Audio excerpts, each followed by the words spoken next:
עכשיו נקדיש כמה דקות לצמח, שיותר ויותר מחקרים רפואיים מהללים את היכולת שלו להילחם בדלקות, לחזק את הגוף, אולי אפילו להיאבק גם בתאים סרטניים.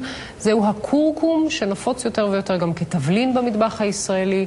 עדי נגר עם הדיווח. התבלין הצהוב כתום הקורקום כבר לא רק מרכיב בקרי או בטנדורי ההודי, הוא הפך בשנים האחרונות לתרופה של ממש. מעל 2,500 מחקרים מדעיים נעשו בעולם על קורקום.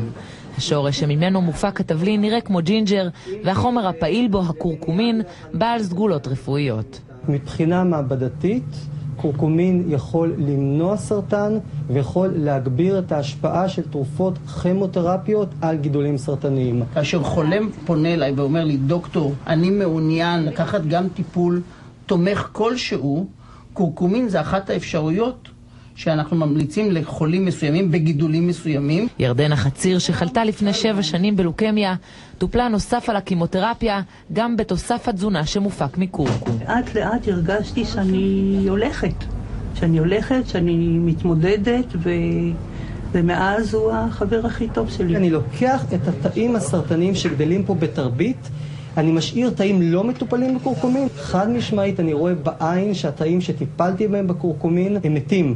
גם מיכל אבני, שסבלה במשך שנים מפעילות יתר בבלוטת התריס, החלימה. המשכתי לקחת את זה עם התרופה, ואחרי כמה זמן החלטתי שאני מפסיקה את התרופה. פתאום אני הולכת לבדיקות דם, ללא התרופה, אחרי שאני לא הפסקתי להשתמש, ואני מאוזנת. ומבחינתי זה פלא. הקורקום הוא צמח שלא גדל בישראל, הוא מגיע מדרום מזרח אסיה.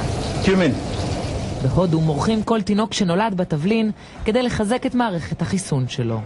בישראל יש אינסוף כמוסות וגם סוכריות ואפילו משקאות עם החומר הפעיל של הקורקום. גם חלק מרופאי המשפחה מאמינים בסגולות התבלין, ובנוסף לתרופות הם נותנים מרשם לתוסף קורקומין. אז אני ממליצה לקחת קורקומין לכל המצבים הדלקתיים, כגון דלקת פרקים, דלקת מעיים, דלקת בקיבה. כצפוי, מחיר התבלין זינק. לפני 2 מחיר קילוגרם של שורש קורקום עלה ליבואנים 7 שקלים בלבד, היום הם משלמים כמעט 40 שקלים. גם המחירות של התבלין זינקו ב30-40%. מישהי קונה קורקום, תני לי 100 גרם קורקום, אז היא אומרת לה, מה את עושה עם זה? מה את משתמשת? אז היא אומרת לה, מה, את לא יודעת? קורקום זה דבר נהדר. זה מחטא את הגוף, זה מונע סרטן. באמת? אז תביא לי גם. ופתאום השנייה שומעת והשלישית, כל השורה לוקחת קורקום.